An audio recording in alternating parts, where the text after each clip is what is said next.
Qu'est-ce que le stress digestif?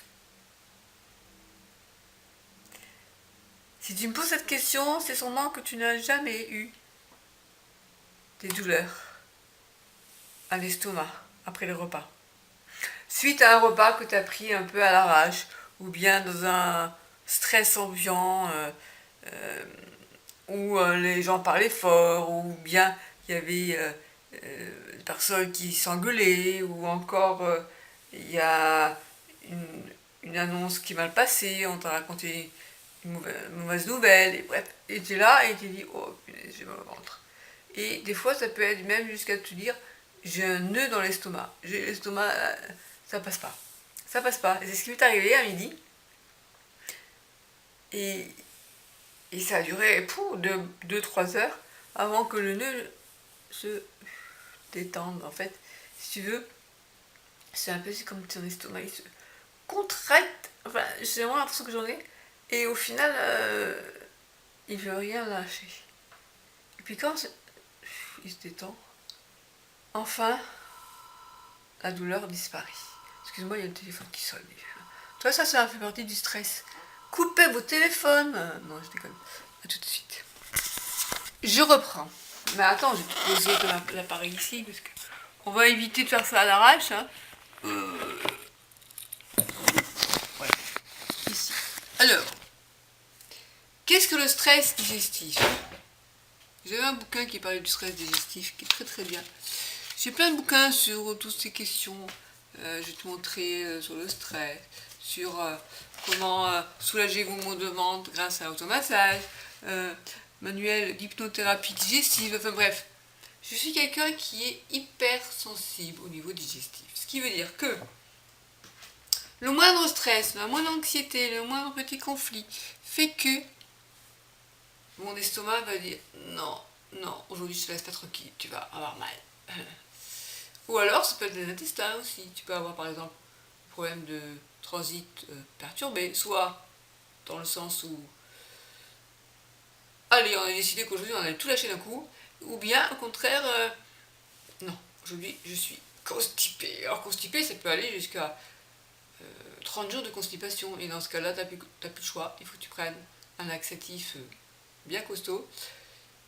Bref, et en plus comme j'ai une maladie qui s'appelle la sclérose en plaques, où tu as un problème de transit ralenti, on va dire le mot, t'es dans la merde. Ok, bon, bref.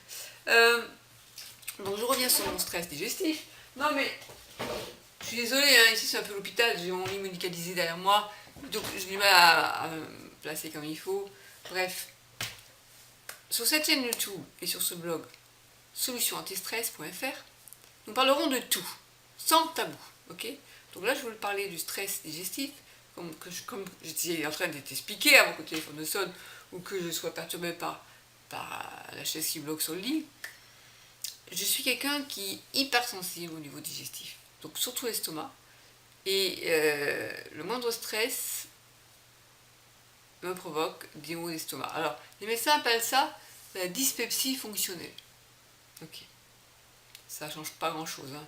Tu vas appeler ça comme ça, ou d'appeler ça comme stress digestif, bref. Et après, on va parler aussi du RGO. Qu'est-ce que le RGO? C'est un reflux gastro-œsophagien, où là, tu as des brûlures d'estomac. Donc non seulement tu as des maux d'estomac, où tu te sens ballonné, où tu te sens oppressé, où tu as un nœud à l'estomac, mais aussi tu peux avoir des brûlures d'estomac. Et on te bourre oui, on te dit prenez ça, dans un mois ça va faire de l'effet. Ah d'accord? Mais dans un mois après il faut l'arrêter. Ah d'accord. Tu comprends rien, mais bon. Et les médecins ne savent soigner que à coup de médicaments. Et moi j'ai décidé que j'allais me traiter de manière naturelle. Donc, massage,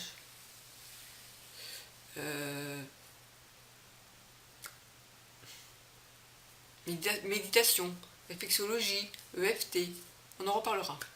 Bien sûr qu'il y a des fois où, quand j'arrive à un mois de constipation, il faut que je prenne un laxatif. Parce que t'en peux plus, il faut que tu évacues, quoi.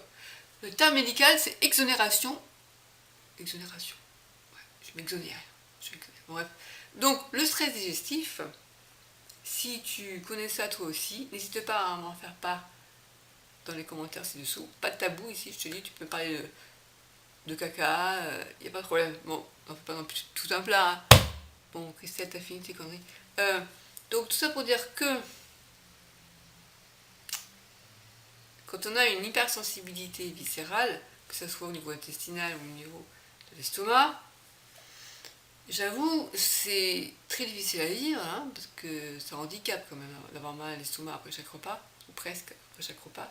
Mais en plus, c'est pas vraiment un sujet que tu peux facilement aborder avec tes amis.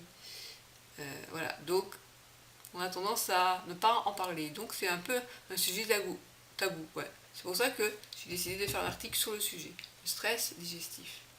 Et surtout, trouver des solutions. Alors les solutions, je le disais, c'était... ça peut être l'hypnose, l'auto-hypnose, vaincre la douleur par l'auto-hypnose. Il y a la sophrologie pour réduire le stress, toutes les techniques de gestion du stress, puis il y a l'automassage, enfin. Et puis il y a parler, parce que au lieu de garder en soi ces émotions des fois négatives, les extérioriser pour éviter d'avoir à somatiser, hein, parce que ton corps il te dit quand ça va pas. Et il y a des jours où ça va et des jours où ça va pas. Et par exemple à midi j'étais complètement nouée. Alors nouée, presque j'aurais peut-être pu vomir. Quand en plus je suis hématophobe, on va éviter quand même. Hein. Voilà, encore un bruit qui me stresse. Dans une vidéo sur les chats, parce que j'ai aussi une chaîne sur les chats de race. Bref, alors on va conclure en disant que... non, on va conclure en disant que j'évite d'aller chercher le téléphone. Ne sois pas stressé, ne sois pas stressé. Tu t'en fous, le téléphone il sonne, c'est pas grave, c'est pas grave. C'est pas grave. Tu vois, j'ai une touche spéciale sur le téléphone, silence. Et sur mon téléphone, là, il est en bas. Et j'ai pas de téléphone en haut. Alors du coup, il faut que je fonce en bas. Mais je ne vais pas foncer en bas parce que j'ai la sclérose en bas.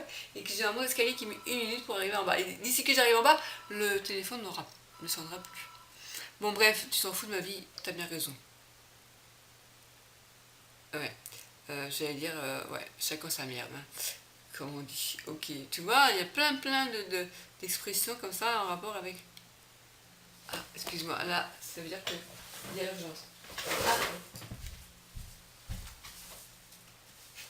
Oui? Oui? Non, non, je t'écoute. Oui, oui, je sais, mais le téléphone il est en bas et moi je suis en haut, alors tant que je descende, ok, ouais, t'as bien fait d'appeler sur le portable. D'accord.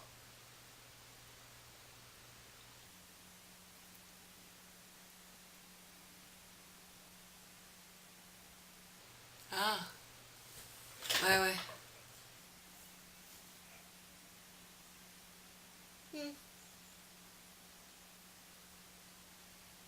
Ah, d'accord. Y a pas de problème, écoute. Non, non, mais c'est pas grave. On se dit à demain. Oui, oui, oui, je vais me débrouiller. T'inquiète pas, va. Ah, alors là, il faudra... Tu sais quoi? Quand je descendrai tout à... Parce que là, aujourd'hui, j'ai la piqûre à faire, alors il faut que j'aille sortir l'injection. Ok. D'accord, ça marche. Allez, t'en fais pas. C'est mon aide de vie qui ne pourra pas venir ce soir. C'est pas grave. Ouais, et l'injection, faut que j'aille la faire, faut que j'aille la sortir parce que là on est en plein été donc. Je ne peux pas sortir l'injection comme je fais d'habitude, j'en sors une paquette de 10, non, une paquette de 7 pour la semaine, mais là il faut que je la sorte chaque jour. Parce que si c'est à plus de 25 degrés, elle n'est pas efficace. Et se piquer pour rien, non merci, non, non. J'ai suffisamment de problèmes comme ça. Donc, bah écoute, je te dis à bientôt pour une prochaine vidéo. Hein. N'hésite pas à t'abonner et aller sur le blog Solutions anti-stress. On parlera d'autres choses que caca, je te rassure. Hein. À tout, à bientôt. À bientôt. Ciao. Je voulais te dire autre chose. Un truc de plus par rapport au stress digestif. Le stress, chez certaines personnes, ça fait prendre du poids, parce que ça les fait manger. Et d'autres personnes chez qui ça fait perdre du poids. Moi, je suis dans la catégorie de ceux que ça fait perdre du poids. Alors, pour ceux que ça fait manger, en fait, c'est un peu comme si tu as mal au ventre et tu te dis, faut que je mange, faut que je comble. Et ça m'est arrivé des fois, de ressentir l'envie de manger, par exemple la purée, tu vois, pour me caler l'estomac, parce que je me dis, ah non, attends, là j'ai mal au ventre, mais c'est peut-être parce que j'ai faim. Non, ou même si j'ai pas faim, en tout cas, quand je vais manger, ça va aller mieux. Que des fois, tu as des brûlures à l'estomac où tu te dis, bon, ça fait quand même 3-4 heures que je n'ai pas mangé, je vais manger, ça va me faire du bien. Et ça te fait du bien. Et il y a des gens qui vont jusqu'à manger, manger, manger, manger de manière un peu, pas boulimique, mais on contrôle rien, quoi. On a besoin, c'est un besoin, c'est comme si on disait, mon corps a, je me sens mieux quand j'ai rempli mon estomac. Et il y a d'autres personnes qui, au contraire, ça les bloque. Et l'estomac, il est, tu vois, quand à midi, moi j'avais mangé, hein. J'étais vraiment, quand on te dit l'estomac noué, on comprend que ça veut dire, c'est vraiment ce qu'on ressent. Comme si on avait trop mangé. Et longtemps, je disais, j'ai trop mangé, alors que j'avais plus trop mangé. Et c'est l'impression que tu en as.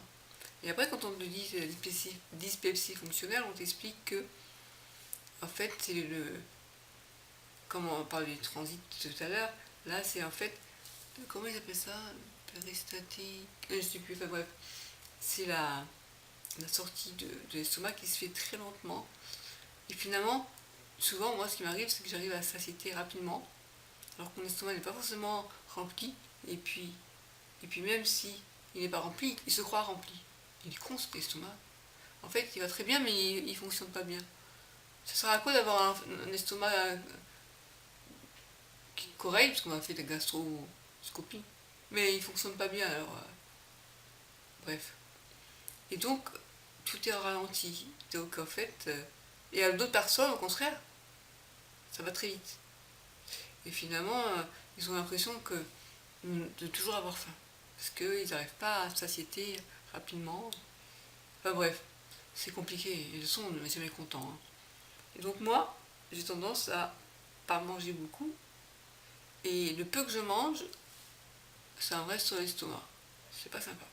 Bon, puis il y a des fois où ça se passe bien, et puis des fois ça va pas. Et là, en ce moment, j'accumule tout.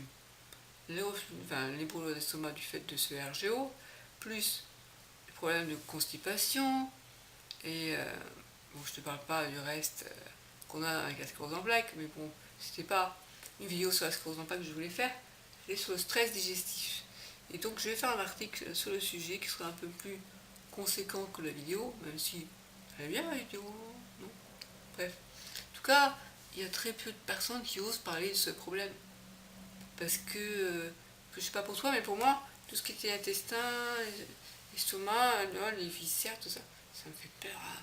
Et ma mère s'était vue lui dire caca, c'est ça, non, on n'en parle pas. Et pourtant, c'est notre corps quand même, hein.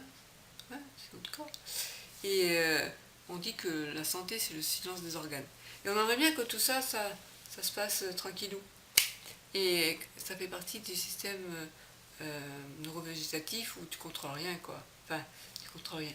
Le côlon, par exemple, qui chez moi est bloqué en ce moment, c'est un muscle lisse. Et tu veux pas trop lui dire oh, réveille-toi. Alors tu fais des massages, c'est particulier, tu tapotes, tu fais. Bon. Mais quand il veut pas, hein. Voilà. Donc c'est pas évident d'accéder à. Faut lui dire de se bouger le cul. Bref. J'ai plein de choses à dire là-dessus, hein. On en parlera, je vous te montrerai un jour un automassage pour que si tu es constipé, pour te débloquer, dans quel sens, oui, une montre ou l'inverse, il faut le faire, on en reparlera. Comment apprivoiser son stress. Il y a aussi, ça j'ai pas encore lu, un manuel d'hypnothérapie digestive, c'est génial, c'est un médecin qui s'est penché sur la question. Je suis sûre il y a plein de solutions à tous mes problèmes, mais il faut que je me mette à le lire. J'ai beaucoup de lectures. Et voilà, et je m'arrête là, juste pour te dire que... que quoi. Eh ben, n'hésite pas à me faire des retours. Tu dois bien avoir des problèmes aussi, toi aussi, ok. Les problèmes digestifs, on en a tous un jour. Moi, je sais que mon père, alors lui, il peut manger tout ce qu'il veut, il n'a jamais mal à l'estomac. Il a de la chance. Alors que moi, même pour un grand verre d'eau, j'y arrive pas, mon estomac. Ah. j'ai une hypersensibilité. Bon, ceci dit, c'est bien d'être hypersensible aussi, ça a des avantages.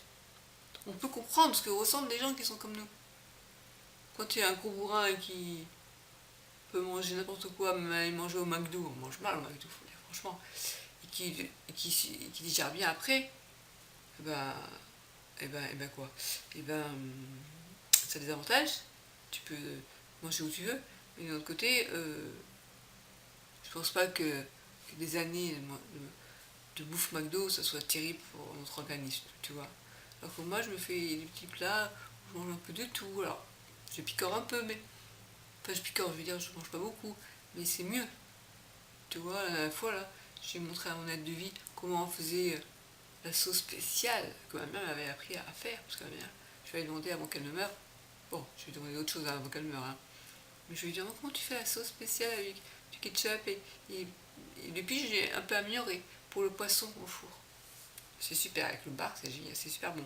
Je sais faire aussi des recettes de... Ah ouais, j'ai plein de choses à te montrer. Si tu veux, alors souvent je fais des gâteaux, ils sont super bons. Ah ouais, je te donnerai la recette si tu veux. Si tu veux, la prochaine fois, d'ailleurs c'est mon adevi qui m'a dit, tu devrais filmer, tu montreras ça sur YouTube.